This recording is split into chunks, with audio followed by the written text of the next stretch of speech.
But first, we are at a tipping point for our country with the election less than 7 weeks away. Early voting already started. And unfortunately for the Kamala Harris campaign, it was another day of kind of bad headlines.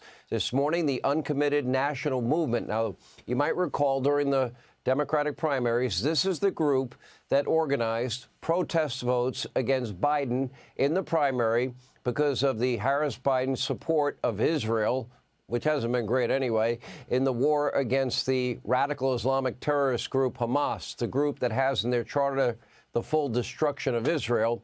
And they announced they're not going to endorse Kamala Harris in this election cycle. Make no mistake, a major blow to the Harris campaign. During the Democratic primaries earlier this year, the group mobilized over 700,000 Democrats to vote against Biden. Uncommitted actually finished in second place in the primaries. They had 37 delegates. But the bigger problem for her campaign comes from, well, where are a lot of these voters? They're from Michigan. The Uncommitted option received over 13% of the Democratic primary vote. In Minnesota, Uncommitted received nearly 19% of the vote. In Wisconsin, more than 8% of the Democratic primary voters chose uninterested and uninstructed delegates. Alarm bells should be going off inside the Harris campaign. Now, this group and their refusal to endorse her could spell major trouble for Kamala in states she desperately needs to win to have any chance of actually becoming president. To make matters worse, this non-endorsement comes only one day after the shocking announcement from the Teamsters Union that they would not be endorsing Kamala Harris, marking the first time since '96 that the union did not endorse the Democratic candidate for president. Now, yesterday, the union released a poll showing nearly 60% of their members, rank and file, support Donald Trump for president. Only 34% support Kamala Harris. Ahead of the announcement, proving yet again more and more working-class voters are supporting Trump and the Republican Party and the conservative movement, and how the Democratic Party, as I've been telling you for a long time, they have become the party of coastal elites from Hollywood to D.C. to New York City. And by the way, our very own Lawrence Jones on Fox and Friends, he spoke with energy workers in Pennsylvania. Listen to what they had to say. Kamala Harris, who's the vice president, was once against fracking. There's no question I'm in favor of banning fracking. She now says she's for fracking. I will not ban fracking. Do you believe her? No, I believe she's out there saying whatever she can to make people, try to swing her way so that she can try to get the presidency. The sentiment around this whole region is nobody believes that. I don't believe anybody in that administration.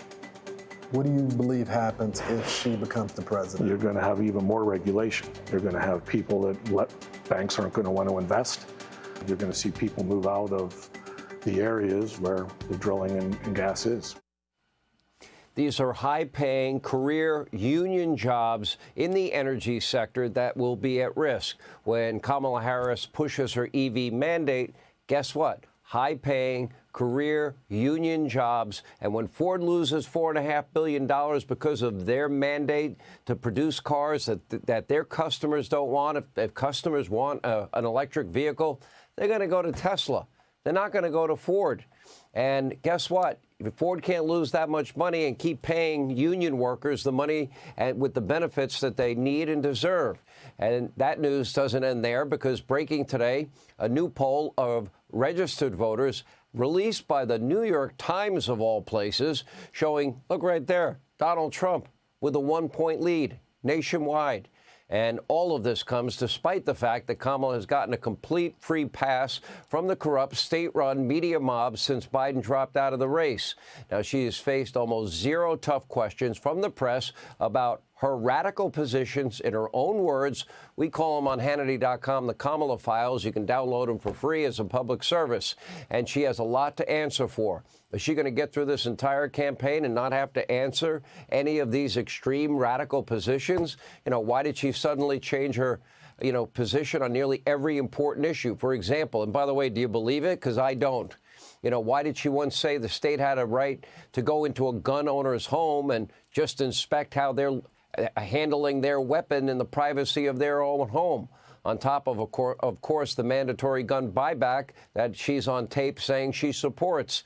Does she still believe in decriminalizing illegal immigration and giving illegal immigrants free housing, health care, education, driver's licenses, in Minnesota, college for free, amnesty? Oh, and my favorite, if you're an illegal immigrant, please know Kamala believes in your right to get a free sex change operation.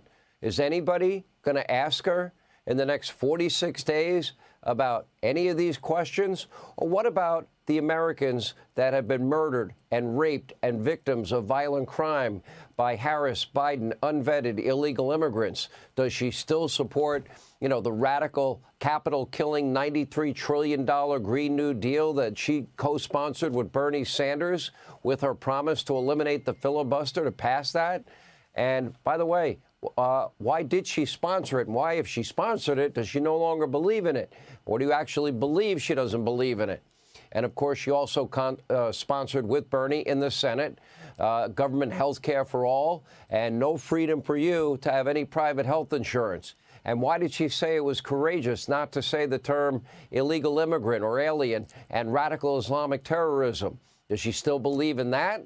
Now, these are some of the questions, 60-plus days in, she has not answered. And with only 46 days left, she needs to answer. The media needs to demand answers. The media mob so far refuses to challenge her and ask her, and they just are basically an extension of her press office. Finally, after nearly 2 months, the Harris campaign strategy of hiding from the press is finally getting a little bit of pushback from the left. Look at this New York Times guest essay. Now, it was written by the outlet's former L.A. bureau chief, which he titled, quote, "The Political Cost of Kamala Harris Not Answering Direct Questions." She's not even being asked the right questions.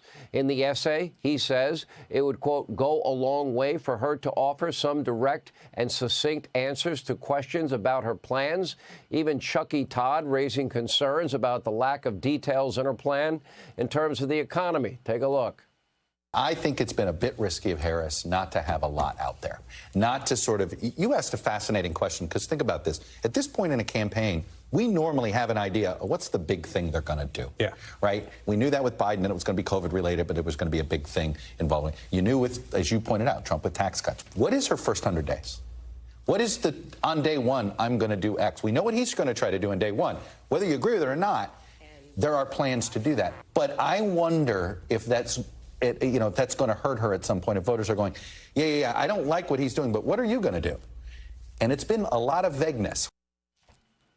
Chuck, just listen to her in her own words. Do your research. Tim Russert, you used to host Meet the Press. Tim Russert always did his research. I knew Tim Russert. Tim Russert was very nice to me. Tim Russert used to call me and ask my opinions on why I thought this way as a conservative. I even did debates. He would moderate between me and James Carville. And he'd come on my radio show. His book, Big Russ, one of the best books I ever read. It's a great book. And the follow-up was a great book, too. But Russert would do his homework. Here's your homework, Chuck. She supports the $93 trillion Green New Deal. Chuck, she co-sponsored it with Bernie Sanders in the U.S. Senate. Chuck, she said she would eliminate the filibuster to pass it.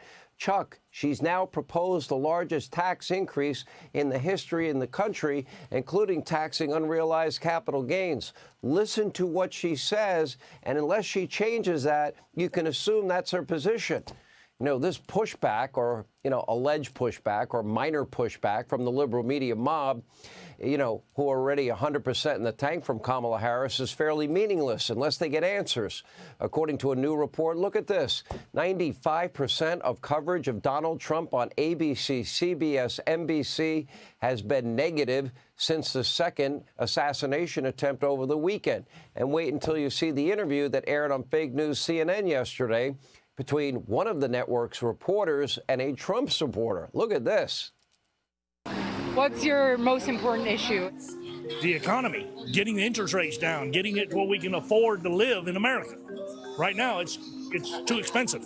Okay, now let me maybe ask like a slightly impolite question. But, if you can afford a boat, you're not hurting so bad, right? Because a boat costs a lot of money and it's a lot of upkeep. Listen, nobody gave me I earned everything that I've got I'm retired military, retired power plant, and I am successful and retired and with boats, jet skis, because I did it right. And everybody has that chance. Whether they choose or not, that's up to them. By the way, that boat does not look like a $100 million yacht. Let's be honest here. But don't worry, tonight Kamala Harris sat down for a hard-hitting campaign interview for the first time. It was with Oprah, who not only endorsed her, but spoke at the DNC.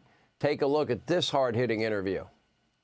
President Biden stepped aside and withdrew his candidacy, that a veil or something dropped, and you just stepped into your power.